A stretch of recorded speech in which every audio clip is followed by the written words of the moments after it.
तर थोड्याच वेळात मुख्यमंत्री एकनाथ शिंदे यांच्या उपस्थितीत मराठा आरक्षणासंदर्भात बैठकीला सुरुवात होईल। मुख्यमंत्री एकनाथ शिंदे यांचे ओएसडी मंगेश चिवटे हे वर्षावर दाखल झालेले आहेत। व्हीसीद्वारे मुख्यमंत्री एकनाथ शिंदे वर्षावरून उपस्थित राहतील। या बैठकीला राज्यातील सर्व जिल्हाधिकारी, विभागीय आयुक्त आणि पालिका आयुक्त उपस्थित राहणार आहेत।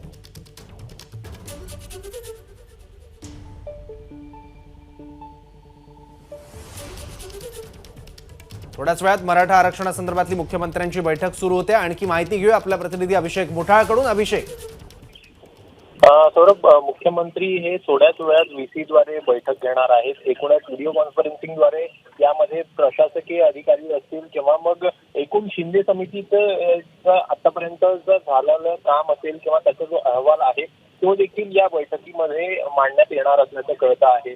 अद्याप किती नोंदी सापडल्या आहेत, काय आहेत या संदर्भातली देखील माहिती जी आहे ती देखील मुख्यमंत्र्यांना देण्यात येणार आहे। एकूण असं कळतं आहे की 70% कुणबी नोंदी आतापर्यंत सापडलेल्या आहेत आणि त्याचा पाठपुरावा देखील होताना दिसतो आहे।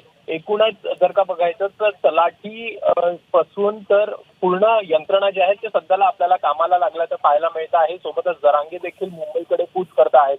त्यामुळे एकूण या बैठकीकडे सगळ्यांचं लक्ष लागलेलं असेल। मुख्यमंत्री, प्रशासकीय अधिकारी असतील किंवा जे इतर काही अधिकारी असतील त्यांना काय सूचना देतात ते बघणं देखील महत्त्वाचं असणार आहे। दुसरीकडे या संदर्भात जरांगे पाटलांचं आंदोलन हे मुंबईमध्ये येत आहे, मात्र अद्यापपर्यंत मुंबई पोलिसांकडनं परवानगी जी आहे ती देण्यात आलेली नाही आणि त्यामुळे या संदर्भात मुख्यमंत्री आढावा घेतात का हे बघणं देखील महत्त्वाचं असेल। ठीक आहे, धन्यवाद अभिषेक या सगळ्या माहितीबद्दल। एबीपी माझा, उघडा डोळे बघा नीट।